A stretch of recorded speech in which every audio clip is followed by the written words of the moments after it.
with what? Okay, thank you. I just wanted you to clarify that. He finishes this, so let me finish go my to thought. Para. So you see, even the 10 billion he's talking about, it was, I think, Bishop who was laughing it off. Where is this money we spent 10 billion? So you can, it goes to show you the seriousness. Let me finish. Just a moment. So if you look at even the language like 4 wasted years, you can't even see the genesis of handshake and BBI. You cannot talk about wasted years because you could be talking of really wasted years in the event Uhuru and Kenyatta didn't have that handshake.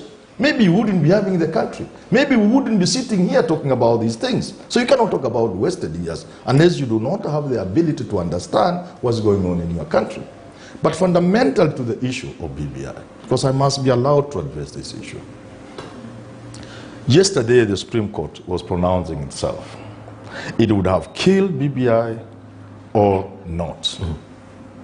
Now, there was the possibility that BBI was going to grant the proponents, who are the appellants in this case, Raila Odinga, Uhuru Kenyatta, and whatever, that you, okay, have your day. We have quashed the decision of the High Court and the decision of the Appeal Court. Go ahead. The question you must then ask yourself, the bar, if that had happened yesterday, were we going to have a referendum between now and the election time? Certainly, it's not going to be possible. Mm-hmm. So that it is only in that context that one would have said BBI is dead. Because if this judgment had been rendered last year, if the Supreme Court had rendered this judgment last year, when there was time for BBI, then you would have argued BBI is dead to the extent that there is time to conduct the referendum, but they are not doing it. So if they had granted those prayers, the appeal, then the referendum would have been held after the election. What has changed today? Because of the judgment of yesterday, if Raila wins the president, and I highly suspect he will win the president, then he will go ahead and implement the BBI through a referendum. Because they have been given the green card. They have been told, go ahead.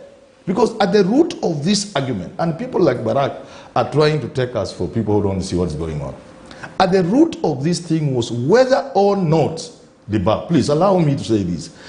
At the root of this, the bottom line, was whether or not the people of the Republic of Kenya can amend their constitution as provided for by the same constitution. The High Court and the Appeal Court said the people of Kenya will be denied the right to amend their constitution. By putting such a serious roadblocks in the way, not only was the path that they set aside so difficult through those 4 things of civic education, public participation, thank you, and so on and so forth. Not only was it so difficult, even after you have done that, you had to go to the court for them to tell you now, this article you can't amend. Thank you. This one you can't. What I'm saying, listen, just give me a minute. Yes. To the extent that the Supreme Court yesterday said that is not applicable in Kenya, Kenyans can go ahead and amend their question. The people to celebrate are the proponents of BBI. I don't know for how long you want me to sit here and listen to this vacuous pontification.